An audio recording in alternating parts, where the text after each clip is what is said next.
And sometimes in the middle of your struggles and all that you're going through, you got to make some kind of noise and let the enemy know I'm coming through.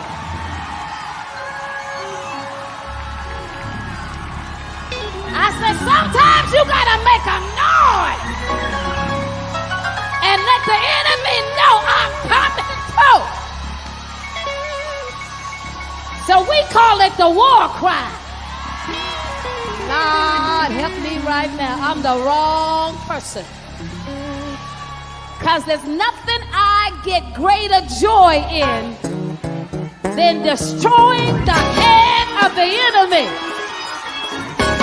I came to tell the devil you might as well put down your weapons and flee.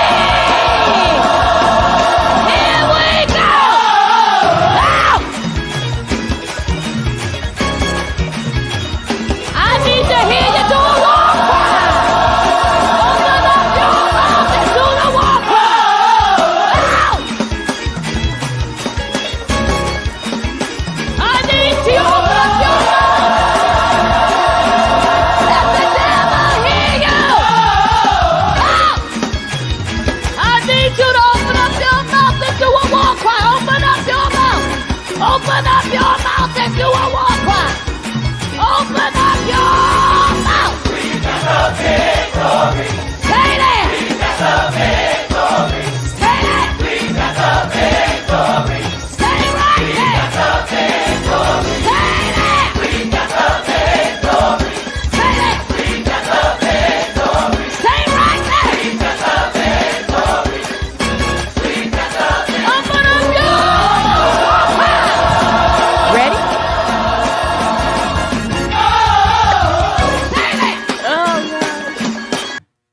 Hey, good afternoon, good early evening to you, everybody. Yay. Welcome back Shaka. to the place where we come to talk about Hey. the Who's coming who? names and the games that we Who's talk coming about. who? Y'all know them is not the lyrics. Who's So welcome coming back, Carter. Who is you? Who's covering who? Yes, listen. Today, people, we're going to have a very frank, open discussion, and it's going to be good. But we need you to come on in and sit down at the table. Get you a cup of water, juice, apple juice, tea, coffee, if that be your preference. Get your beverages and come on in and sit on down. I'm Lady Deborah. I'm Nicola. Who is you? Nicola, like Ricola. I am. Good night, everybody. Good night. Good night, nurse. Everybody. Okay, so we're going to go ahead and jump on in. Happy birthday, peanut butter and jelly. Yes. Happy birthday, my peanut My butter grandson. and jelly. Y'all know I give babies all kind of names. So I didn't name him peanut butter and jelly because his sister is Juice. Yes. So his name is peanut butter and jelly. Okay, so we got a juice box and we got some peanut butter and jelly. However, happy birthday, my little sugar plum. Happy birthday. Yeah, he got a whole song. He do. Peanut. Okay, well, we're going to stay right on in this here good mic. And, okay, you ready? I'm ready. You So, I'm ready. Oh, okay. I'm ready because I had a question. Mm-mm. And the question was, who covers the cover? So, the question was, who covers the covering? So, that question came to me because as I was deep sea diving on the good social media on the ticker of the talk, it was a video. Can we play the video, mister? Okay. So there was a video on TikTok and it was a message from a pastor, and the pastor was talking about how on this Sunday they had this amazing spirit-filled service, and he was in the middle of closing out the service, and the deacon came to him and said, "Pastor, we got to pray for a family. Their son has went missing, and the baby, a grandchild, I believe it was, went missing, and they didn't know what was going on, and they really wanted us to come together, and they wanted us to pray for the family." And of course, the pastor is like, absolutely, let me go through and finish doing, what we're doing in order. And then we're going to go ahead and we're going to pray for the family. And prayed they did. And they went through and they prayed that thing through for that baby. And the pastor said, it was good. They closed out service. He goes home. And in the middle of him going home, he's in the process of taking care of some things. And as he taking care of some things, the deacon called him and say, Pastor, good news. They found the baby. And the baby is yet alive. And they got access to the baby. They're going to get the baby. Everything is good. The pastor said, that's great. I'm happy for them. But I'm getting ready to head out over here to this other town and go identify my dead son's body. And that made me think, who covers the covering? Because we don't never know what the shepherd is going through. We don't never know if the shepherd has a need or a request, or they are burdened. We don't never know, because they are looked at in one particular order, and they're looked at in one particular way. And who steps in for them? Who knows? Now, as a wife to one, I can say that I see him when he comes in from day to day. I see him when he come in from work. I see him when he, after service is over, and I see him depleted because he done poured out, and here it is that now he is trying to regroup and regather. I see him in those moments. So I, as his helpmate, step in and I pray for him, and I try to, petition God on his behalf. But should it just be me? Am I the only one? Oh, that's deep. So, from what I know, that my pastor has explained, that everybody needs a covering, even the person that's covering, because he's an archbishop, so he has over maybe 100 and something people up under him that he covers, and then he lets it know that he has someone that covers him, and then he says that, and the person that covers that person is somebody else, and sometimes it's part of the same circle. But it all depends on the dynamics of, because like for you and your household, your husband and wife, so that's a separate covering. God is the ultimate coverer. We're under his umbrella all together. But then you have the different dynamics. Some pastors don't have a wife, so they may have their adjutant or their armor bearer. Now you got to help the people, because you use the terms that some folks may not know. What's an adjutant? So an adjutant is a servant, that a personal servant to a bishop or an apostle of that title. An armor bearer and a adjutant does the same work. It's just the different levels of titles. The armor bearer is more for the pastors, first ladies, things like that, where the adjutants are more for the bishops and apostles, that type of thing. But I mean, it's it's the same work, just different titles. You got and so you when you have husband and wives, that's a different dynamic, different covering, different type of work that is going forth, and so you have you can't have a boyfriend girlfriend type of cover. That ain't a covering, because the covering comes from the covenant. Okay. Help the people a little bit more. And the covenant is dealing with the promise of God, a promise that you have to keep.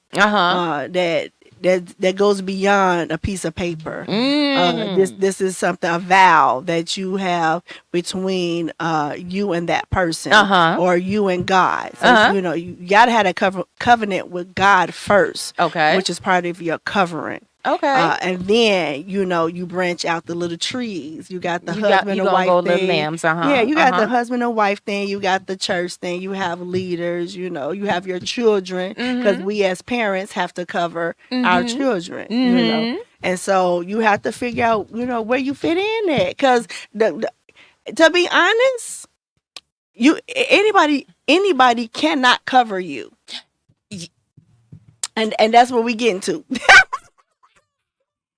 You can't have Come anybody on. covering you. Yeah, your best friend may be your best friend for now, but is that the best friend that is best for you in the level and the road that you're taking, the path that you're taking? Because your best friend may know your past, but you're into your present, going to your future, and they might not want to go where you have to go. They can't go where you going. You know, if they're not spiritually led to go there, Uh-huh. no, they can't. But so yeah, that part. Now see, because I like where you went. Uh-oh. I like where you went. Yeah, 'Cause I you pressed took me down, there. I Yeah, pressed you, down, I pressed down. you passed it on. So the thing was, the thing was, what I needed to hear was everybody cannot be given access That's a good word. to be in this space that you're in. When you're spirit led and in that space, some people cannot have access to you. And I think during the time we brought the question up and we was having our own little discussion, because that's what we do sometimes. Before we get it to y'all, we have a discussion ourselves to let us know, is this something that you guys might be interested in? So when we were discussing it, and I was saying everybody can't have that access to you. And what if they are in a sour space? Because everybody may not be in the space to offer you Right. what you need in that moment. If I'm sick and I'm going through, now I'm not talking about the physical. I'm talking about if I am just all kind of jacked up on the inside and this thing inside of me is black, like tar black, and I need somebody to come and pray over me. What if you are in an emotional funk yourself and you trying to come to me to encourage me? Your funk and my blackness don't mix. It don't mix. So everybody can't be given that access to cover you. Yeah. Now, when we get into the topic of like leadership, pastors, apostles, pastors' wives, because oftentimes, let me just go ahead and throw this out there. A lot of times people forget that the pastor has a spouse, not those that are single and waiting for their mate to be birthed. Not in the age sense, people, spiritual birth, but they forget sometimes that the wives have needs as well. I'm not saying that the wives have to be made a priority, but I'm just saying you can't forget everything. Huh? Oh, you trying? I think he's trying to get my Your mic, right. is your mic on? Your mic? Is my mic on? Yeah, it's on. Oh. I want to finish. I want to finish here what Deborah said. I'm trying to get this scripture up. Say something, Jesus. Oh, okay. So I was trying to find this scripture. Okay, I'll give you a few seconds to go ahead and get this. You got it? Okay. I was trying to find the scripture that dealt with about so the strong shall bear the infirmities of the weak. And so when it comes to a covering, so you have a covering and then you have spiritual accountability. Right. And your discernment, your relationship with God. First of all, you have to have a relationship with God. Correct. That relationship with God has to be in such of a way that you allow God, and I say allow because He gives us the choice, and so you allow God to lead you in such a way of that you have this circle of people, spiritual people, Okay. that are connected. Because if there is a chain in your wrist that is weak, what do? You either fix it or you take it out. And you remove it. And so that same thing is with your spiritual circle.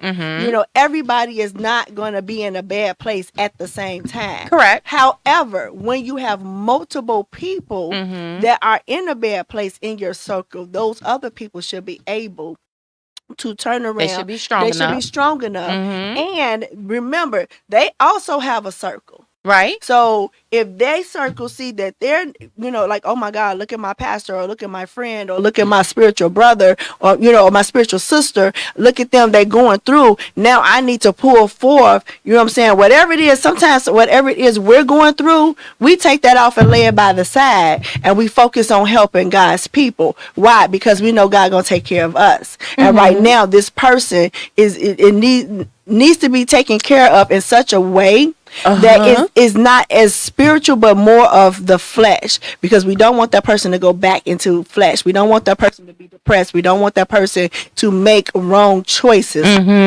So we try to help them with being balanced in what they do, and we try to keep them on track, and it's called accountability. It's called accountability because the covering is that right there.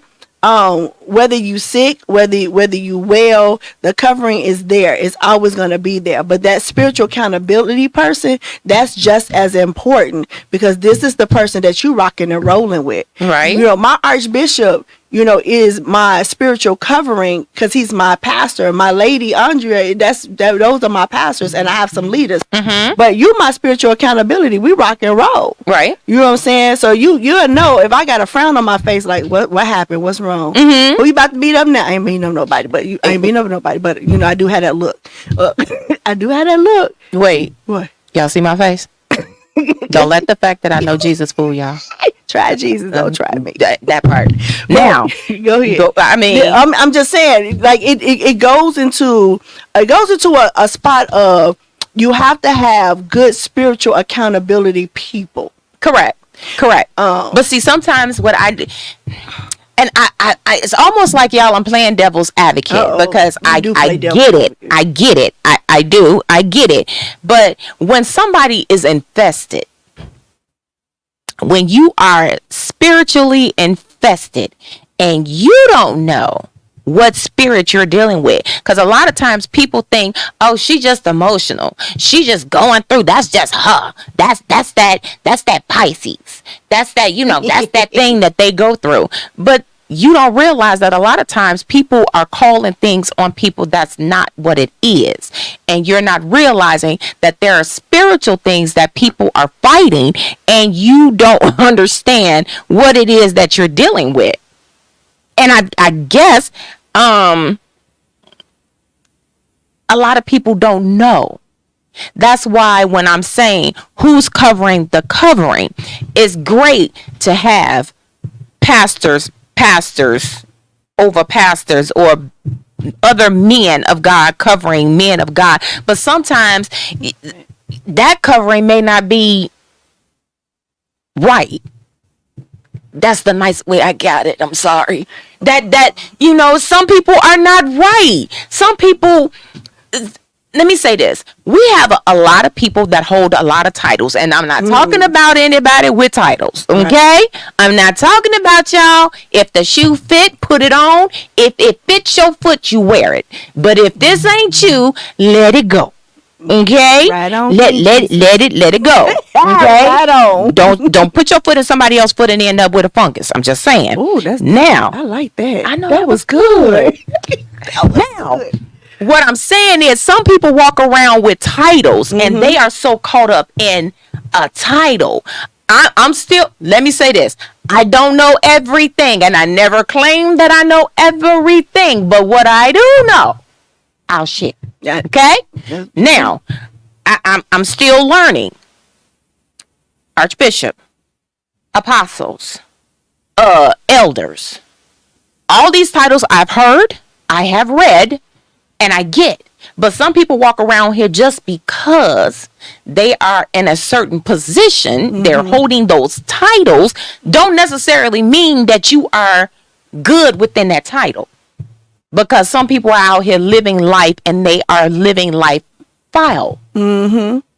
But you hold a title, which is why when I'm saying who covers the covering, are you walking righteously in your covering? Are you walking righteously in your title in order to sit in a space to cover me? If, and this is a if, I ain't said I got it. I ain't said I've been called to it. I ain't said it. I'm not claiming it. She been called.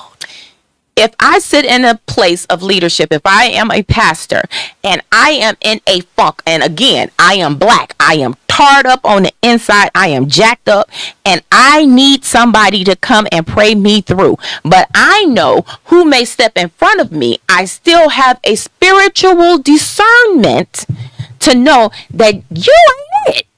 Now, I ain't saying you personally, but I'm just saying. I'm just saying. Somebody can step in front of you and not be it, and God will still say, "Baby, even though you dark on the inside, don't accept that. You have an opportunity to sidestep that move, that sweep. Like people walk up to you and they hug you, and you know that they're not right." And they trying to put something on you that's not for you. What I'm simply saying is this. I said all of that to bring you here. You have to be mindful of who you are allowing to cover you. So two things. So it's Leviticus 6:2, and it's very long, but you can read it for yourself. But Leviticus 6:2, and then just read on. And so it talks about it talks about sin, but a lot of people don't understand when you're depressed and you stay depressed, you're really sinning. Because you're complaining, you're sin. Right. Because you didn't allow God to come in and filter that out. You didn't. So that's one thing. The other thing is, so there, like I was saying before, there's a covering, then there's a spiritual connection, right? So the covering is what it is. It's somebody that pretty much covers over you, but then you have your spiritual accountability, which is something totally different. Now, sometimes because of the relationship, your covering can be your spiritual accountability or vice versa. But, most of the time they're separate. Okay. And reason being is because most people that do the covering, like the pastors, the overseers, things of that nature, they're doing. Okay. What somebody said? No, that's another title that I'm trying to catch up with. Overseers, the pastors, stuff like that. They're doing multiple things, and they're restoring. But when it gets to a place where, and I can speak for myself, I was a walking zombie. Okay. And I don't use the word church hurt. It was people hurt. There you go. It wasn't the church that hurt me. It was people that hurt me. It was people that abused me and used me spiritually. It was people who took my gifts for granted and tried to what do you call that? Pimp it. They was prostituting my gift when I was really seeking God for guidance and for growth. And so when you get people hurt, and you get to the point that you get ranned out, you just get ranned out and you're overwhelmed and you're burnt out, like literally burnt out, to where you finally get to a good church that is about growth and everything that you need, but you can't really receive it because you empty inside. That takes time. My covering, and I can talk about me. When I left my dad's church and I went to another church thinking that I was going to learn more things, I went to this next church and major prophet, hands down major prophet, but that major prophet was major messy. Major messy. And so that major prophet who God told to teach me some things to enhance my gift decided to prostitute my gift. And so I believe God had me there so that I could see what it looks like when the prophet crosses the line. And so I learned what it looks like when a prophet crosses the line of using that gift that God has given him to pimp other people, from money to food to clothes to things of that nature. And then walk back on the other side of the line and make it look like it's all good. Because, how many know that God gives prophets different levels of prophecy? So you have prophets that are seers, that are strong seers, that can really see into your future as well as your present as well as your past, that can literally see and this prophet, like I said, major prophet, I was sitting at home and he was like, called me up like, why is he in your bed? And I was like, who are you talking about? Yeah, he's like, yeah, why in your bed? You ain't supposed to be doing that. So some of those things were good, but the majority of the things that I saw was not. And so, God removed me from that. That was, that I was hurt because I was really looking forward to learning and maturing. And instead it was that started the process of people's hurt.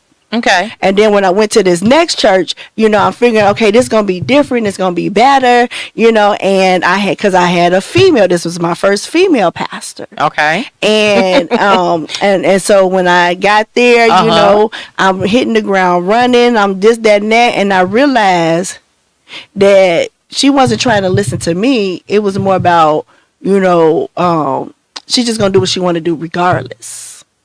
Even if I made sense. Okay. It didn't matter. Okay. Because it was a family church, and she gonna do what she want to do. And even though her family, here, there, everywhere, whatever case may be, sometimes they was there, sometimes they wasn't. In front of her face, they would do her wrong, and I just be like, wow, that's how y'all talk to people, like, And so the digging of people hurt went deeper. Now you needed some things to be plucked up. So it took me a minute because I'm loyal by default. And I stayed there way longer than what God told me to stay there. You say what? I did. And even my spiritual accountability. She one of them. So it's time to get up and walk. But I can't. I see the need. I see the void. You saw the need of the people. I saw the need of the. I did, and I stayed until that one time. I think God knew. Well, I know God knew. You put me in harm's way on purpose, I'm deucing, and that's what happened. But God had to make it to where you had to leave. Yeah, he did. He forced your foot in fire. He forced my foot in fire, and it got me to I started visiting other churches again, this and that, and it was round circle to where I'm at now. Because I should have been there in 2013 and joined in 2013 when I left my daddy church. Even though I was going back and helping my daddy at his church, when I left there to find, because I was really seeking to get more knowledge and understanding, because my daddy was babying his people. Mm-hmm. And he couldn't do for me what was needed because he was too busy trying to, baby them. And so your covering basically in all of those situations was very sour. My covering was sour because I went to the wrong places. But my dad had always covered me. And so I found out later when he passed how much of a covering he was covering me, even though I wasn't still up under him. But that was your father.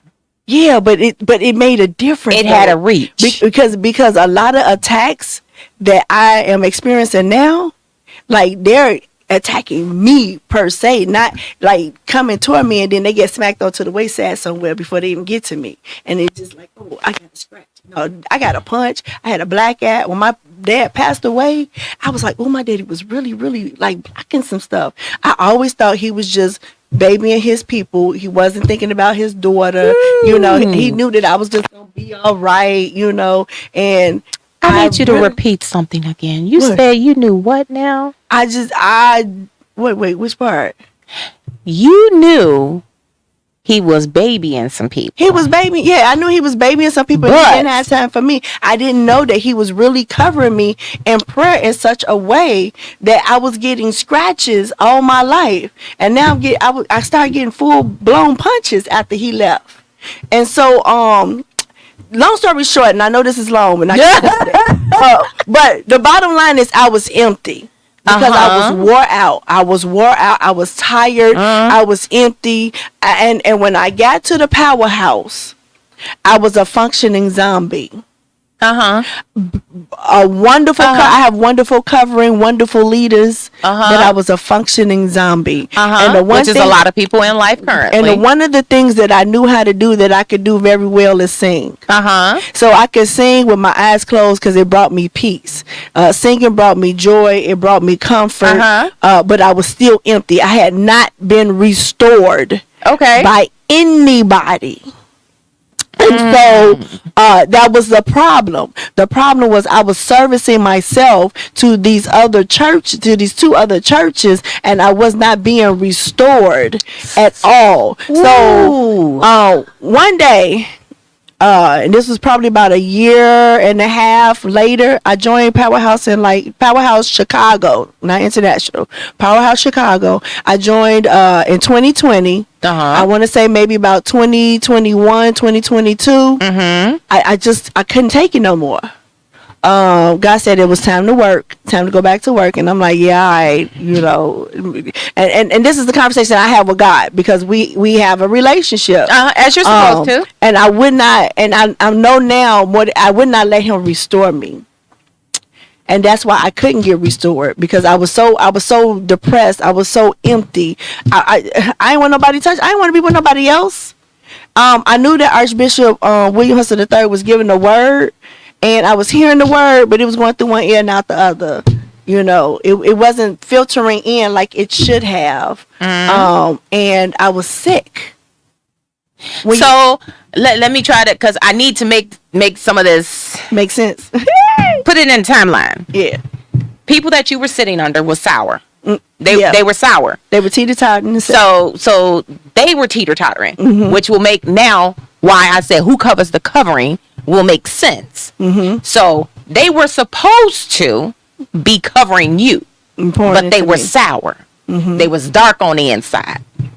Now their sourness fueled your bitterness, which would not let you be released, because you were a worker bee in service to the people as you were supposed to be, but you're bitter and broken on the inside. Yep. So their sourness would not penetrate nothing, but only fueled that bitterness in you, which in turn left you vulnerable. Because I couldn't forgive.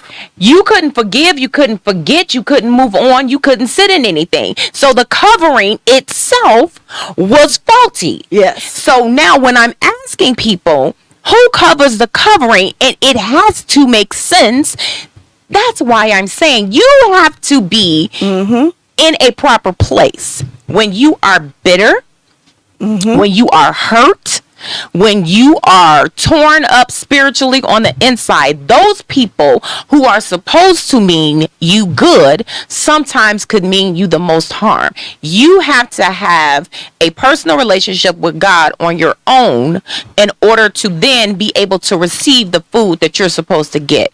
I was talking to the Mr. Hubby Pastor. Yeah, Hubby Pastor. Hubby Pastor. That's my title for him now. That's Hubby Pastor. And I was telling him, I said, I wanted to do this analogy so bad. And he was like, bake it out my head. Because I wanted to do that. And I told him, I said, it's like sitting up and you look at a cup and you going, it's full. There's no room to put nothing else in this cup. Right. But there's always somebody with a straw who's thirsty. Like me. Who's pulling on the other side while you think you sipping on one side. Somebody is pulling all that you done had in that cup. Or put a hole in it. And or it's leaking from the bottom because it's empty. Because it's getting empty. Now, who's pouring into it? Where is the refreshing coming from?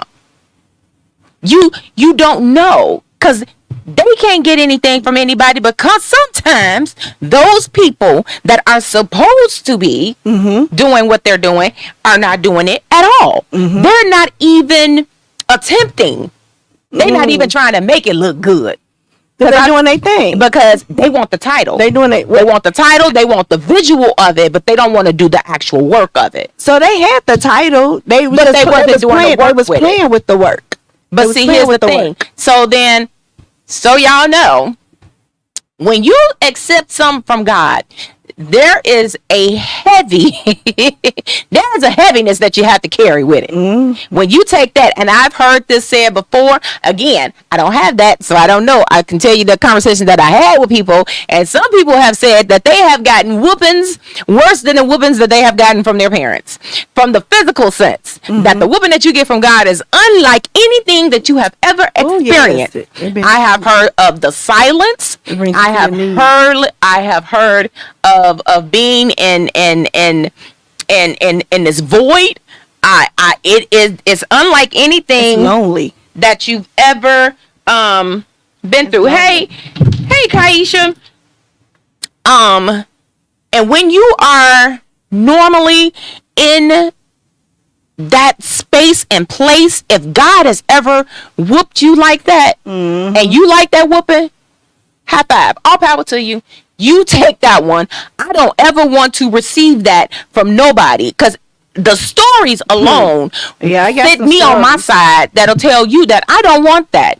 What I simply want everyone to be able to grasp a hold of and to actually be able to take away from this is to have a personal relationship with God on your own.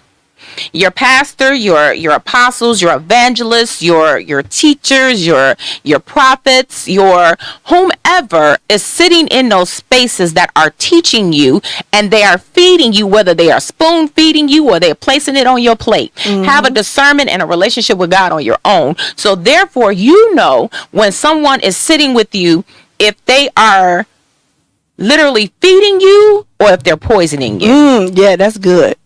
That's good. Because sometimes people That's can be good. partially feeding you with That's one good, hand and slipping you something else with the other. Or get something at the bottom. So I need for everybody in this part to have that type of relationship.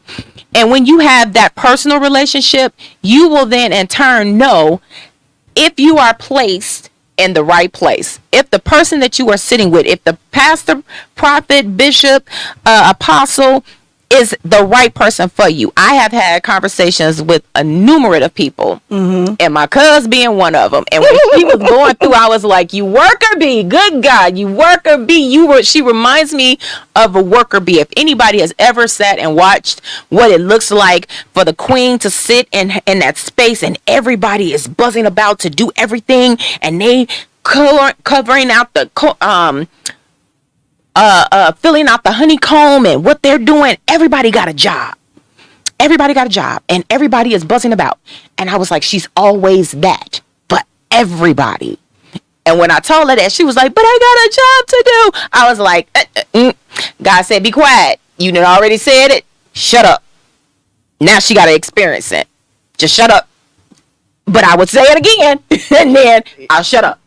However, some people have to go through the process, and they have to go through and get that experience on their own.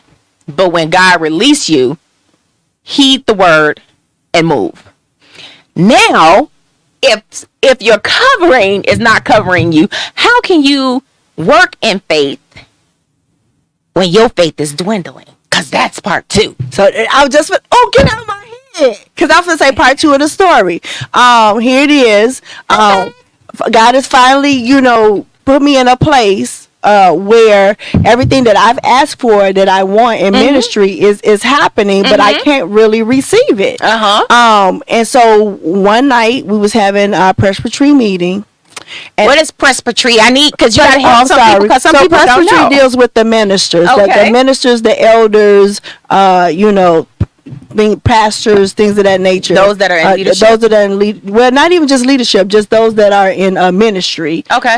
That are deacons, ministers, elders, ordained elders, things of that nature. And so they call it the presbytery. We call it ministry, ministry board. We call it the ministers board. Okay. They call it the proper term is the presbytery. Okay. But anywho, we were at a meeting, and backdrop. Before that meeting occurred, I had been crying. I had just snapping, crackling, popping, just going off for no reason. Well, it was reasons behind it, but I shouldn't have been that snappy because God says to be slow in anger, sin not. At that point, I was empty, so it didn't matter to me like what I was doing, because I was empty. So it was like, well, God, he'll just whip me, we'll talk about it, or we'll wrestle, whatever. I was just empty because I didn't care. I mean, I'm being honest. I'm being true. I didn't care. I was empty.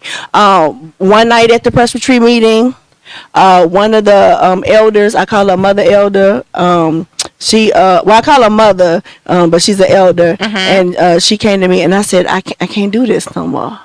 And she was like, well, I said, I can't feel like this no more. And I just bust out crying. I said, I need help. I need help. I waited till like the end of the meeting. I said, I need help. And when I say them elders and a few of the ministers and Pastor Lamar, Prophet RJ, when I say that deliverance came, and that was the beginning of the work. And when I say it was so much stuff, I wasn't empty. I was full of hurt. I was full of things that were not of God. But to me, that was emptiness, because I wasn't joyful anymore. I wasn't loving. I wasn't serving, because that was something that I just loved to do or wanted to do. I did it out of habit. Oh, I got to get up. I got to go to church. I got to be there because they depending on me. I got to go and sing. Even though they don't like me, I got to go anyway. You know, and that's how I felt, because my name is my name. And all I got is my name. So if my name was on the schedule, and then it started, well, I don't feel good, I'm just going to stay in the bed. I watch it on TV. I don't want to go. Okay. And I said, no. In my head, I want to go. In my heart, I want to go. But my body was still in the bed.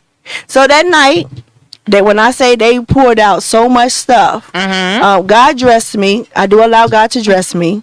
God dressed me, and that night I had on I had just bought this brand new army fatigue shirt.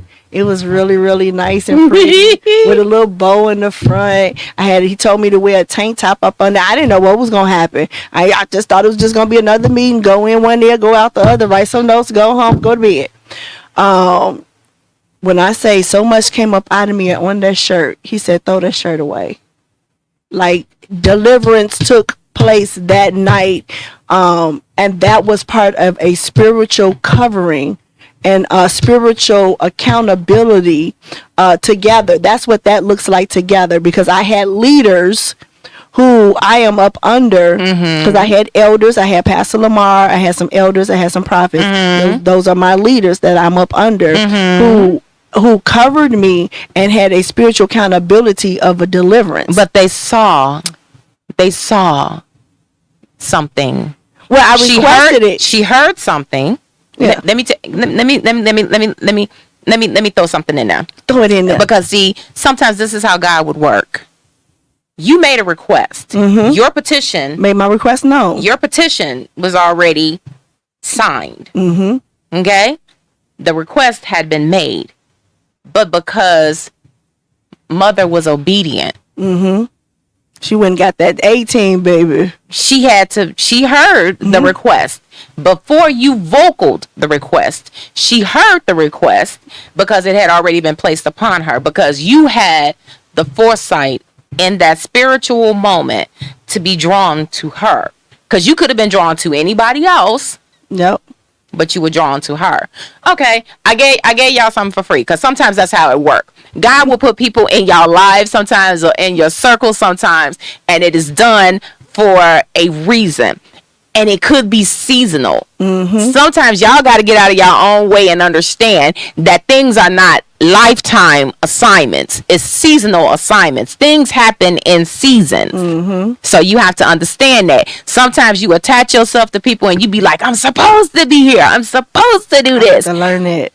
And it's seasonal. Because in everything you do, there is a lesson that you are supposed to get out of it. Everything that you are in, whether it is a work assignment, and whether it is a business assignment, whether it is a singing assignment, these engagements are only temporary. They are short terms, and you have to understand sometimes when things are short term versus long term, and you will get that with discernment. You will get that with studying. Listen, yeah. So it started that night, and that night I felt so much better. And somebody said, you look a lot lighter. They even noticed how dark I was looking. Yeah. And after that deliverance, and it wasn't just a one-time thing. So let me let y'all understand this. Deliverance just don't happen one time, and you think, oh, I'm good, I'm back in the clear. Because as soon as you are empty out, the enemy can come and try to fill those voids back in. So you have to be careful and mindful of how open you are. You have to be mindful of how open you are. And so the whole thing, I'm trying to get back to Leviticus 6 and 2, where it talks about where you get into a place like that, and there is nobody around. God is always there.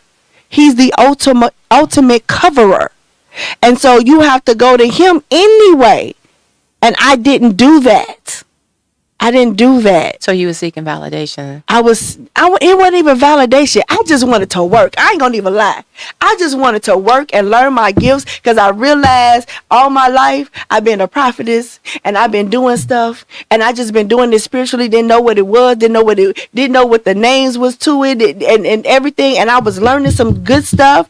And May 1st, 2012, I decided to really say, all my life I've been saying I'm giving my life to the Lord. Even though you a PK, that don't mean that you give your life to the Lord because you a PK.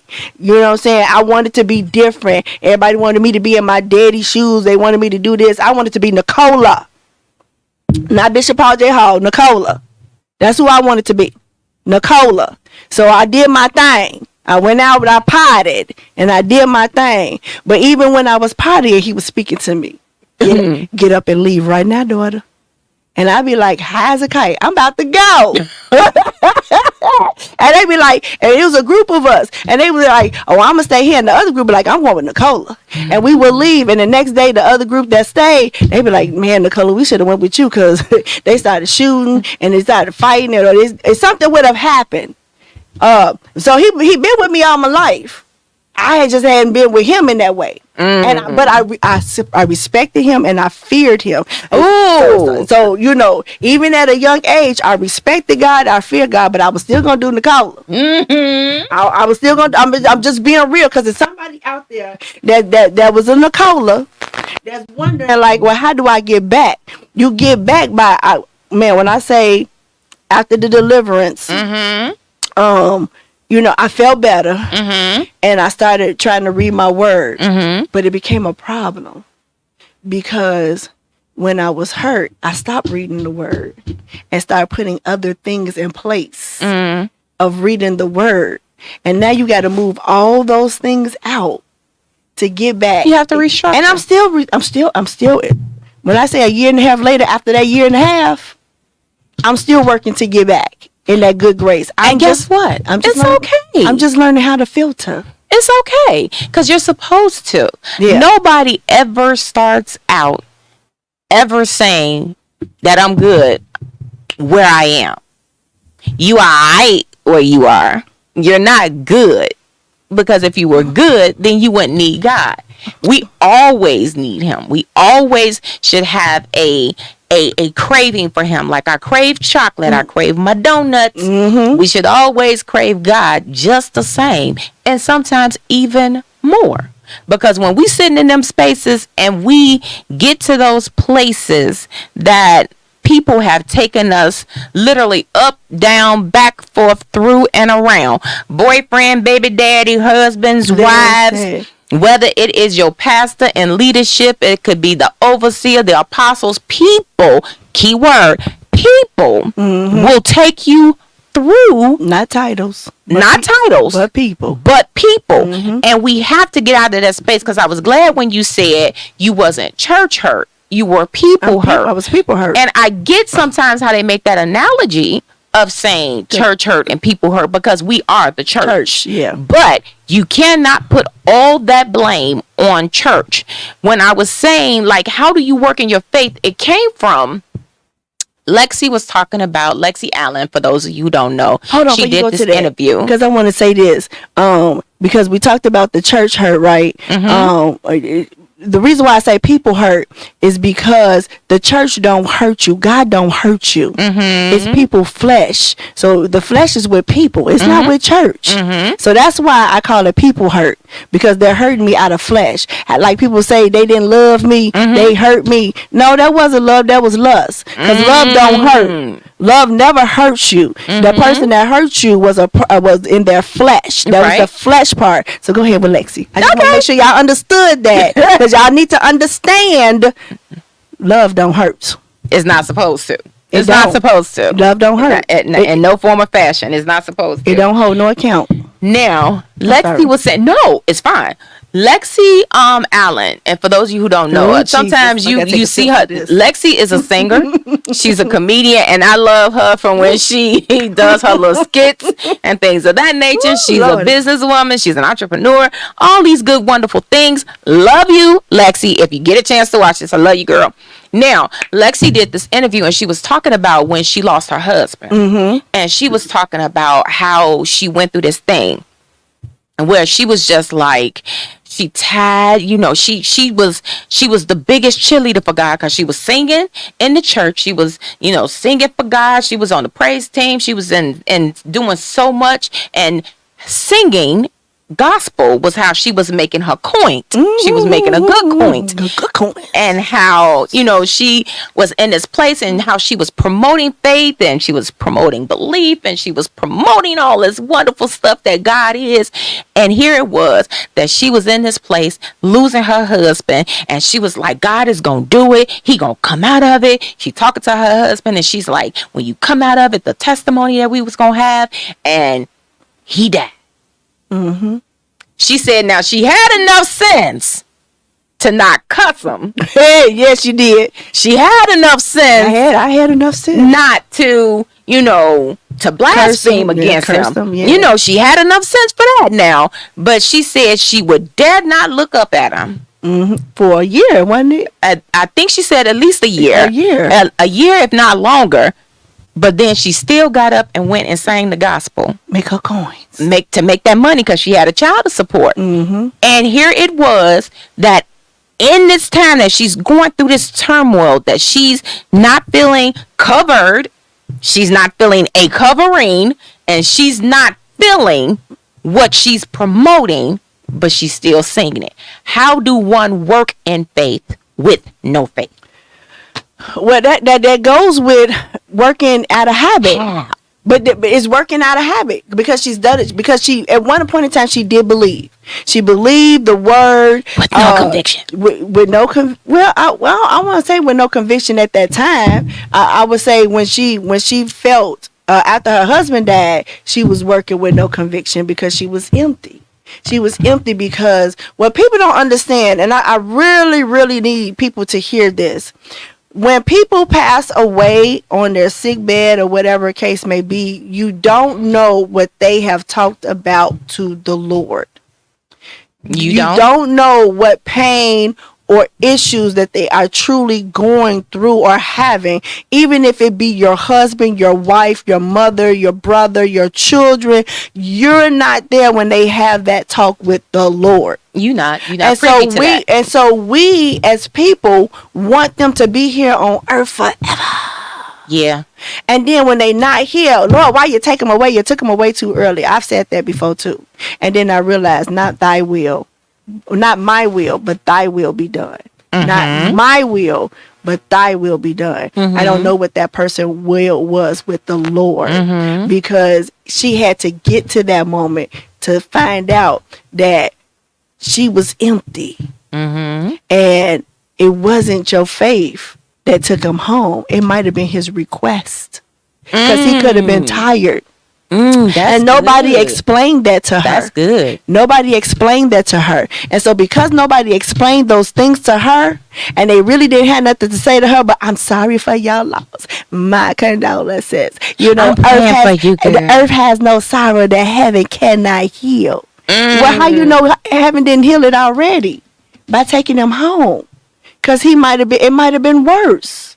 It could have been to the point that had God brought him out of the hospital, would she been able to take care of her son and family at the rate that she would have been able to take care of her family? And would she be cursing God that she would have had to take care of her husband at the rate that, so it brings a lot of questions. But nobody restored her. Nobody restored her in such of a way. So God, and sometimes God has to bring you down into the valley before you come up on the mountainside. You got to go through the valley to the dry bones. You got to go to them dry bones. Why would Jesus take, I believe it was Jeremiah cuz, right? To the dry bones? Elijah, to the dry bones. It was Ezekiel. Yes. Well, one of them, y'all know what I'm talking about. It was Ezekiel. Oh, one of them. It was one of them. He took it to the dry bones. You know, there's a lot of stories going on in this Bible that I got to get it together in my mind.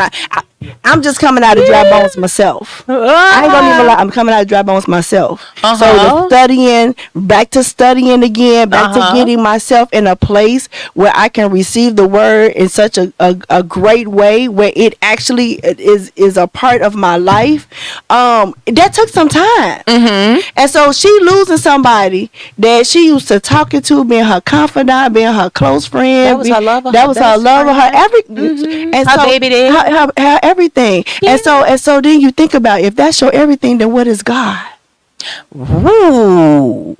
Cause she did say he was her everything. Exactly. Hey, Lakeisha says hey, and then she said they got healed on the other side. They did get healed on the other side. But we were talking about, how do you work in faith with no faith? With faith. With faith. Here's the thing that I need for people to understand. Faith is the substance of things hoped for, the evidence of things not seen. You have to hope. You have to have strong hope in what you cannot see. You can't see God, but we know God. We don't see him, but we trust him.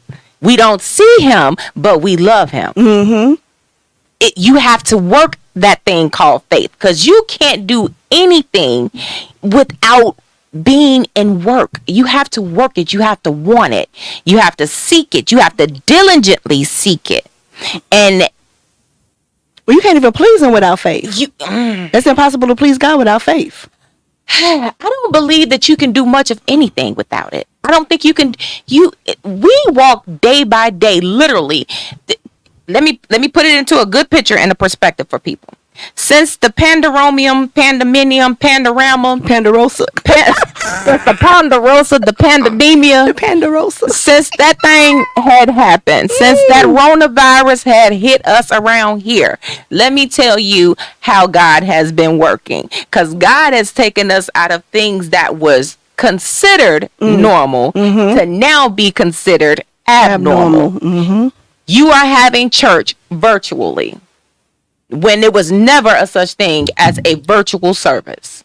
Well, it was frowned upon at that time, because it was out there, but it was frowned upon because it was more of coming to the house of the Lord. It was you needing to be inside the four walls instead of realizing that you were the four walls, and God, you just put God in a box. I think I gave this to my husband a couple of weeks ago. I said, God, people want God to be so pristine that they will not take him out of a box. They won't. When he's stained already. He was bruised, beaten, battered, hung, whipped, and just hung in the ugliest of fashions. It's some nasty venom. And just good and dirty for all of our transgressions. But we want to take him after he done been cleaned and restored and keep him in a box so he can stay that way, when he done already got dirty for us. God done said, listen, I roll with the worst of them. Right. I done been out there amongst the dirt.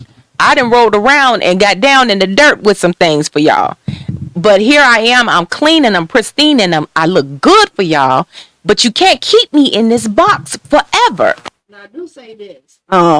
I do honor people that do fellowship together, because fellowshipping together, sometimes you could be in a bad, you be in a bad place, and you come in and somebody gives you a good old fashioned hug. You know, one of them mother hugs. You know, the mothers of the board. You know, the mother hugs, but you just feel the love just bursting all over you, and you just begin to cry because you needed that. Facebook and YouTube can't give you that.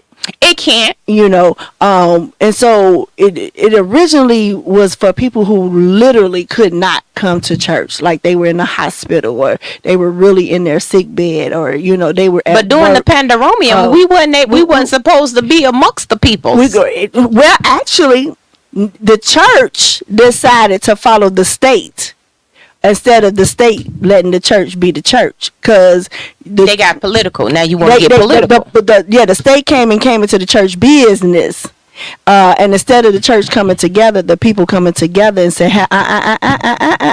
you don't run this. But let me go ahead and throw a monkey wrench off in there. I'm gonna throw a monkey wrench. Monkey wrench, because what guidelines were for that is not having all these people together, because we gonna say this: everybody ain't clean. Okay, I said it and I admit it. Everybody ain't clean, and everybody didn't believe in certain guidelines. And that's now, true. now, most of these churches, and I'm going to throw this out there, that the larger ones that had memberships or spaces that could hold upwards to 100 people or more, had enough space that they could have spread people out with the 6 feet and things of that nature. Could they have stayed open? Absolutely. Could they have did it in a safe manner? Absolutely. What I was saying is that the way church changed, we brought it. Church now, God is now more to the masses than it was inside the 4 walls. Right. So what I was saying is that state came into the church business because most of the pastors shut down because the state said so, or the mayor said so, or the governor said so. But did God say so? What did God tell you about your church?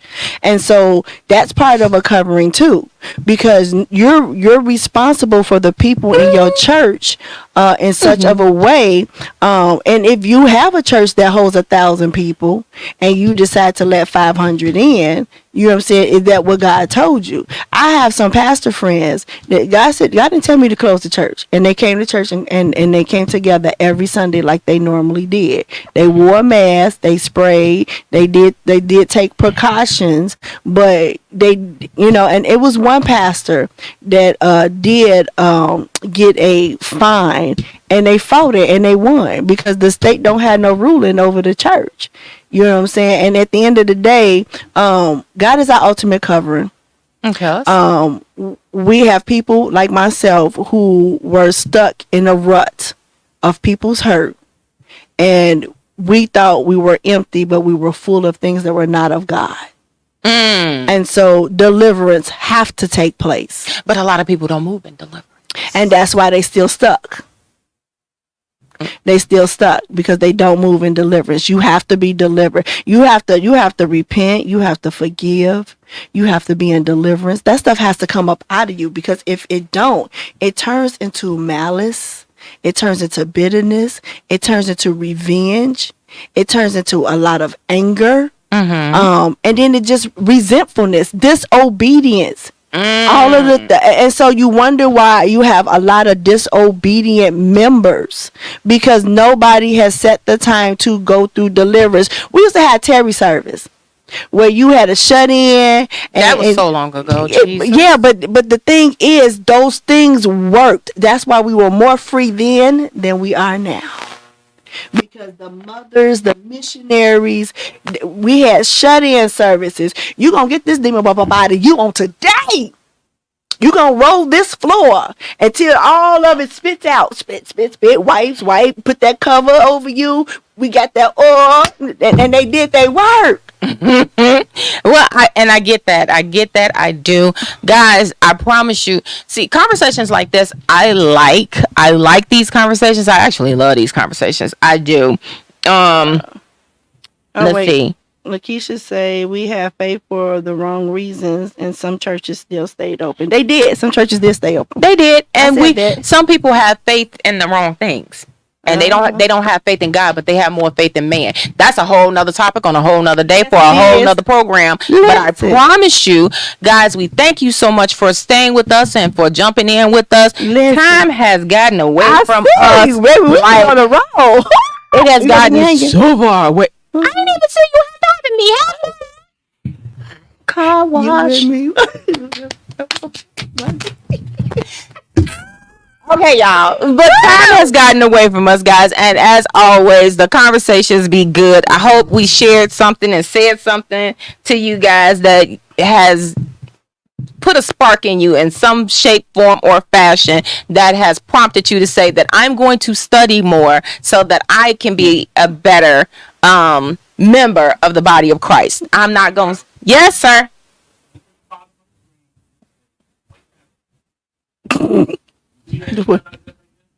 Oh, there is a whole email address down there at the bottom of the screen in the corner. If y'all got spectacles like me, because I know my spectacles ain't gonna let me see that. Yeah, it's right. Yep, it's right. Far. You it's right. right. It's yonder way, right down there in the bottom corner.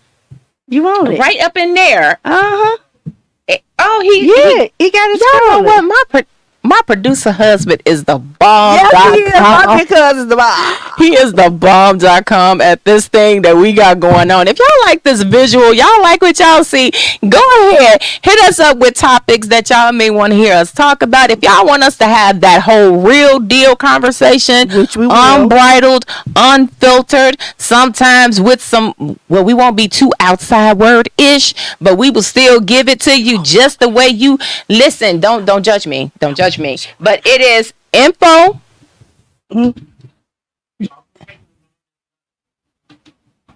Oh. If you want to remain anonymous, come on, and you have something that you want us to touch, email us. Sir, can you call that out for me? info@thewartable.org. Email us at info@thewartable.org. You can do it anonymously. Send us whatever it is, whether you like what you heard. If you didn't like it, it didn't sound good, you just kind of got more questions, hit us up. We will definitely check in once a week. We'll check in, we'll see what you have to say for us, and we'll come back and we'll share. But we will definitely make sure moving forward that we share what you have for us, and we will do it in the spirit of love. Yes. Welcome back. Thank you. It's nice to be back, y'all. And I had a lot of assignments. Singing engagements, things of that nature. And it's good to be back. It's good to be back. It's good to be back at the cheaper. It is, because I had to get my spirit right. Well, I'm glad you're right. I had to get my spirit right. I mean, you know when you're not right, when you're not doing the things that you love to do wholeheartedly. Okay. When there is a struggle and you feel like there is a pull, you go to your pastor, go to your leader that you know that ain't gonna play with you, and get some help, get some counseling, get some deliverance going. Get an accountability person that is not gonna play with you. That's going to one of my coworkers. When I say she don't play with me, she don't play with me. She like a big sister to me, and she give it to me raw and unfiltered, and that, because that's how I'm going to receive it. If you're going to sugarcoat it, I'm not going to listen to you. I'm going to chime you out. This one do it too. She give it to me raw and unfiltered, but sometimes she be trying to be sugarcoat stuff, and I be like, no, come back, and then she give it to me raw, smack me upside the head, and then I get it like, oh, okay, but I'm telling y'all, like, give us those topics, give us those things, because we come in raw. I'm coming raw and unfiltered. I'm not. Hit us with the questions. Hit us with it. I am trying to step outside of self to not be so prim and proper with you guys all the time, because I be proper sometimes. But no, I have watched some things. I have had to come back. However, moving forward, we want to give you guys what it is that you want. We want to talk about what it is that you want to hear. Yep. Some of the stuff is things that hit us, and it's some things that even inside of the body, inside of the four walls of the building, that sometimes the pastor can't hit you with from the pulpit. So we like to bring some of those things to the table, because we can tap it from here, and we shall. So guys, as always, we thank you for spending part of your day with us. We love you. We appreciate you. God bless you. Enjoy the rest of your evening and your weekend. Till next time, see ya. We love you. What you're going through, you got to make some kind of noise and let the enemy know I'm coming through.